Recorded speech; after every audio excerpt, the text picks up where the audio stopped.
보겠습니다. 하나의 중국에 대한 다른 해석.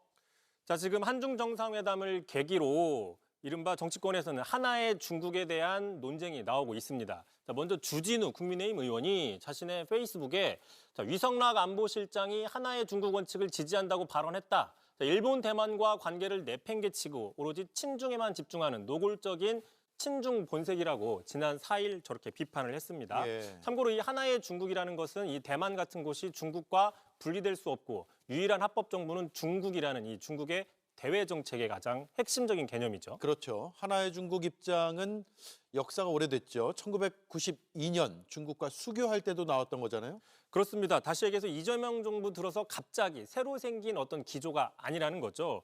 자, 조국 대표가 자신의 페이스북에 이렇게 글을 올렸는데요.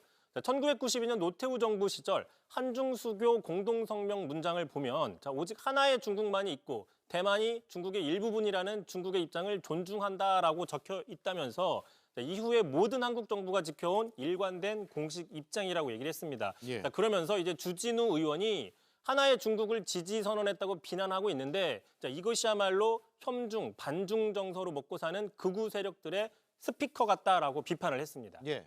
중국과의 관계는 우리만 중요한 게 아니죠. 미국 등의 어떤 입장을 갖고 있습니까? 그렇습니다. 일단 참고로 미국 같은 경우에는 민주당이든 공화당이든 정권에 상관없이 중국을 강하게 때리는 데는 한 목소리를 내고 있습니다. 예.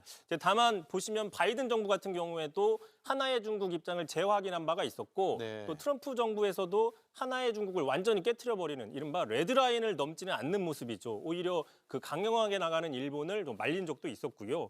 자, 말 나온 김에 중국은 이 하나의 중국은 불변의 원칙이라면서 아무도 간섭할 수 없다라고 주장을 하고 있죠. 다만 이제 미국이나 우리나라 같은 경우에는 아니다. 불변의 원칙이 아니라 정책이나 입장 정도다라고 받아들이고 있어서 그 입장차, 온도차는 분명히 존재합니다. 네, 정리하면은 이재명 정부 들어서 저런 입장이 새로 생긴 것도 아니고 기존 입장을 갑자기 바꾼 것도 아니다라는 얘기네요. 그렇습니다. 결국에 이제 미국 등의 국제사회가 유지하고 있는 큰 틀에 일종의 외교적 스탠스에 발을 맞춘 건데 이에 대해서 친중이다, 굴욕적이다라는 프레임이 적절하냐라는 지적이 나오고 있는 것이죠.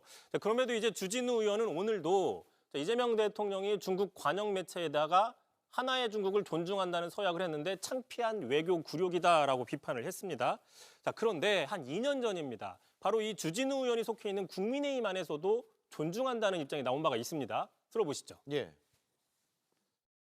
하나의 중국이라는 그런 이슈가 있잖아요. 네. 여기에 대해서 나오 의원님은 어떻게 생각하십니까?